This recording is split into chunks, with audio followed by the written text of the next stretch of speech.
আসসালামু আলাইকুম। আপনারা সবাই কেমন আছেন? আলহামদুলিল্লাহ।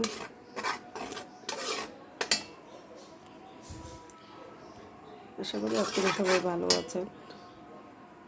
আমি একটা রান্না নিয়ে আসছি, সেটা হলো কলার মুচা। কলার মুচা বলে মনে হয়, মেবি কলার মাথায় যেটা একটা ফুল থাকে সেই ফুলটা। আমাদের এখানে কলার মুচা বলে, জানি না মানে কী বলে। একটু তেল দিলাম।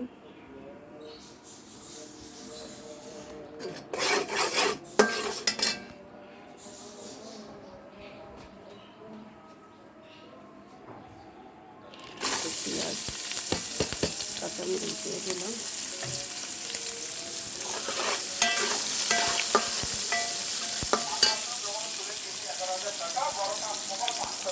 তারপরে একটু গরম মশলা দিয়ে দিলাম, তেজপাতা, তলা আর 2টা ফল।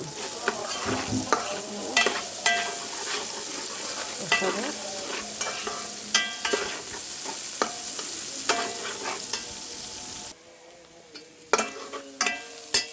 মশলা একটু দিয়ে দিলাম, আদা রসুন জিরা শুকনো মরিচ সব মিলে একটা পেস্ট দিয়ে দিলাম।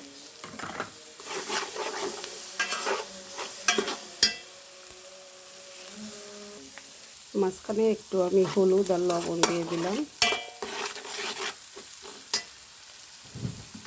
আর এই কলার স্যুপটা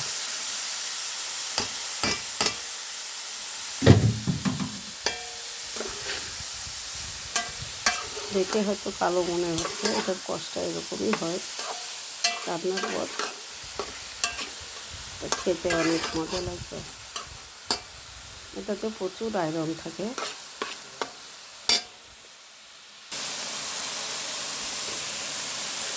মোটামুটি ভাজা হয়ে গেছে, দেখতে কালো লাগছে। এটা প্রচুর পরিমাণের আয়রন। এটা যখনই কাটা হয় তখনই এরকম কালো হয়ে যায়। খেতে অনেক মজা। আর আমি এই আলুগুলো ছোটো ছোটো করে কেটে লবণ আর হলুদ দিয়ে ভেজে নিয়েছি, এগুলো এর মধ্যে দিয়ে দিলাম।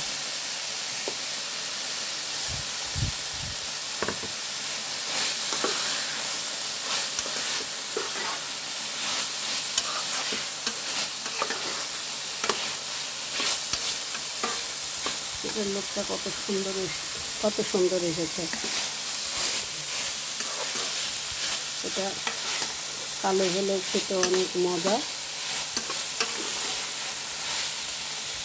এটা একদমই ভুড়ি ভাজার মতো টেস্ট হয়। আপনারা করে দেখবেন। এই কলার থোড় ভাজি এটা বলা যায়। সব কিছু দিয়ে সিদ্ধ দিয়েছিলাম, আদা রসুন পেঁয়াজ মরিচ দিয়ে তেল দিয়ে এই যে ভাজা ভাজা করেছি, মধ্যে আলু দিয়ে দিয়েছি। দেখেছেন আপনারা। অলমোস্ট আমার রান্না শেষ। একটা এমনই হবে। আপনারা রান্না করবেন, রান্না করলে বুঝতে পারবেন এটার স্বাদ অনেক সুন্দর। ভালো থাকেন। আসসালামু আলাইকুম।